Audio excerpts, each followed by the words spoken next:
Bonjour à toi, j'espère que tu vas bien. Bienvenue dans cette nouvelle vidéo YouTube. Aujourd'hui, comme tu l'as vu dans le titre, on va voir ensemble pourquoi le cash flow peut être un vrai piège. En effet, beaucoup d'investisseurs courent uniquement après le fait d'avoir du cash flow et cherchent souvent pour des petits montants à avoir les cash flows les plus gros possibles et donc la rentabilité la plus forte.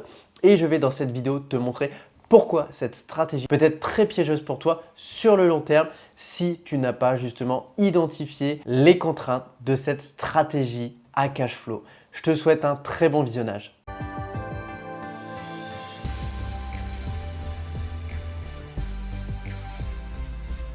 Alors oui, tu l'as compris, cette vidéo est un petit peu une guerre contre le mauvais cash flow et je vais t'expliquer très simplement pourquoi. Je rencontre au quotidien, dans le cadre de mon activité de développeur de parc immobilier, des personnes qui me disent OK, c'est très bien ce que vous nous proposez avec votre société, c'est très bien les investissements que vous faites également à titre personnel, mais aujourd'hui, nous, on veut du plus rentable, nous, on veut les chercher du 9, du 10, du 12, voire même des fois, très rarement, du 15%, et c'est quelque chose que vous ne pouvez pas nous proposer, donc ça ne nous intéresse pas de travailler avec vous. Et en fait, je voudrais au travers de cette vidéo t'expliquer et te partager la réponse que je leur formule aujourd'hui parce que justement, j'ai des personnes qui ne voient que le cash flow et quand on les retrouve quelques mois après, ils se rendent compte que justement, ils ont fait beaucoup d'erreurs et qu'ils n'auraient pas dû se focaliser uniquement sur ce point. Et je veux absolument que tu ne reproduises pas ces erreurs et que tu te bases uniquement sur ce qu'on appelle entre guillemets le bon cash flow, le cash flow sain et non pas la course à la rentabilité pour dire d'être rentable et pour dire d'avoir la plus grosse rentabilité. Je vais t'expliquer, c'est très simple. Aujourd'hui, tu as plusieurs types de cash flow. Le cash flow, si jamais pour rappel, c'est l'excédent financier que tu vas avoir une fois que tu as touché ton loyer et que tu as déduit le crédit bancaire si tu en as un et toutes les charges annexes que tu auras, assurance, taxes foncières, frais de comptabilité et bien d'autres. Et justement, tu as justement des investisseurs qui, quand en théorie, dans le marché dans lequel ils sont, ils pourraient faire un cash flow de, je ne sais pas, on va dire une bêtise, 150 € par mois, vont absolument chercher psychologiquement à vouloir doubler ou tripler ce montant de cash flow. Comment ils vont faire? Ils vont réussir. Ils vont réussir, ils vont venir optimiser les travaux, ils vont venir justement optimiser le mode d'exploitation et ils vont venir aussi par moment venir un petit peu sacrifier la localisation de leur investissement comparé à un autre investissement qu'ils auraient pu faire sur la même zone. Et c'est justement sur ces points-là en fait que je veux te mettre en garde et que je veux rebondir. C'est justement pourquoi ne pas vous contenter d'un cash flow très sain et d'une opération qui sera très pérenne sur le temps plutôt que de venir prendre du risque pour dire d'avoir un maximum de cash flow et d'avoir l'impression d'aller plus vite. Je vais t'expliquer pourquoi. Aujourd'hui, le bon raisonnement à avoir, c'est justement le raisonnement de combien de biens je peux acheter et pas quel est le bien le plus rentable que je peux mettre en place. Pourquoi? Parce qu'aujourd'hui, c'est très simple. Moi, des biens à 10, 12, 15% de rentabilité, j'en ai eu. J'ai même eu un bien qui faisait 21% de rentabilité. Sauf que derrière la rentabilité, il faut forcément voir ce qu'il se cache. Et ce qu'il se cache, c'est très simple, je vais te le dire tout de suite. Et par la suite, je viendrai conclure justement sur l'ouverture que je viens de te faire il y a 30 secondes en te disant pourquoi te poser la question du combien de biens je peux acheter plutôt de quel est le bien le plus rentable.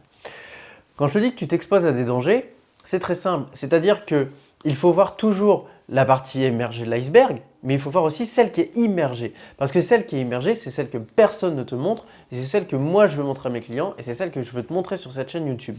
Quand tu vas chercher du cash flow, que tu veux énormément de cash flow, et pas justement le cash flow que tu pourrais avoir en temps normal dans la zone d'investissement dans laquelle tu te trouves, ou dans laquelle tu cherches à investir, tu vas justement venir t'exposer à des risques. Et comme je te le disais, les risques, c'est quoi? C'est le fait justement de devoir par exemple mettre une exploitation dans le bien qui est très chronophage. Ce sont des modes d'exploitation comme la colocation ou comme le Airbnb qui aujourd'hui sont des modes d'exploitation qui sont très chronophages et qui aujourd'hui vont te demander énormément de temps.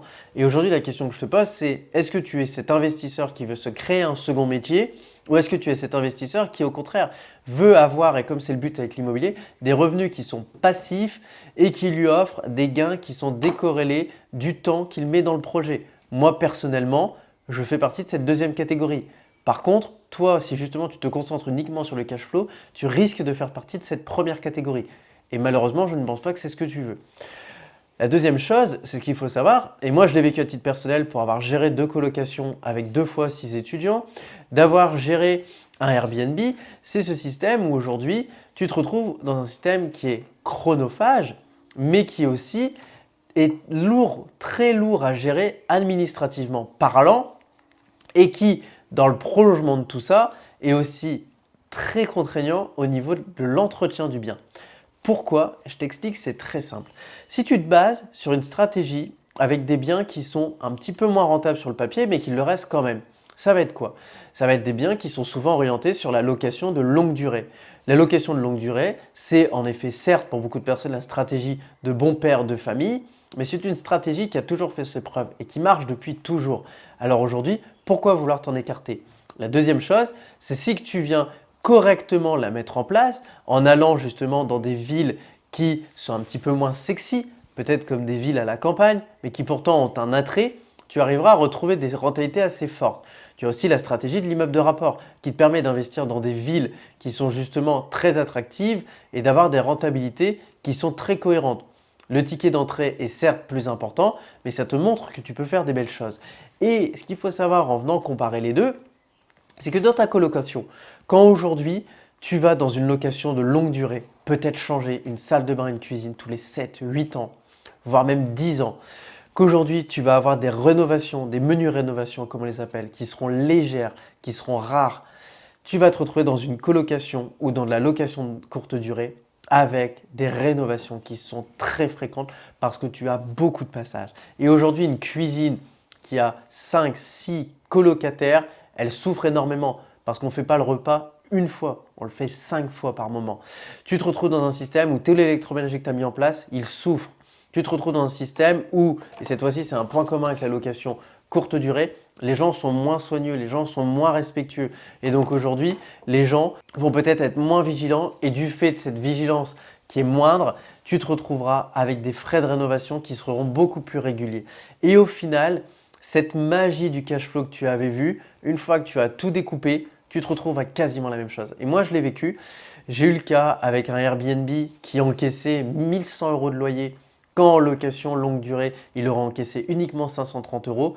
Sauf que quand je devais déduire toutes les charges que j'avais et tous les entretiens que j'avais, et ben en fait, sur une période de détention qui est similaire, par exemple de 4 ans, et ben en fait, je me suis retrouvé avec un écart de cash flow qui était uniquement de 100 euros par mois, alors que réellement, sur le papier, il était censé être de 500.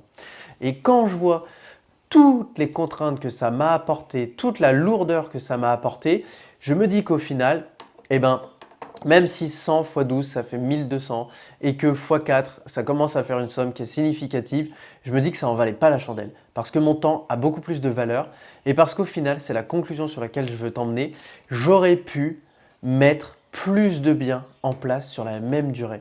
Parce que justement, en cherchant des biens avec une rentabilité à l'équilibre ou avec un cash flow qui est léger et qui te permet de voir vivre ton investissement sur le long terme sans te mettre personnellement en danger, tu es dans un système où tu peux investir beaucoup plus régulièrement parce que même si ces biens sont rares, tu peux les trouver sur le marché beaucoup plus facilement.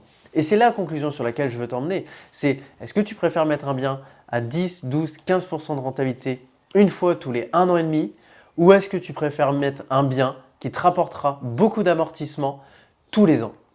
Je peux te donner la réponse, elle est très simple. Fais les calculs. Au bout de 2 ans, tu es déjà gagnant, alors que sur le papier, tu es censé gagner moins.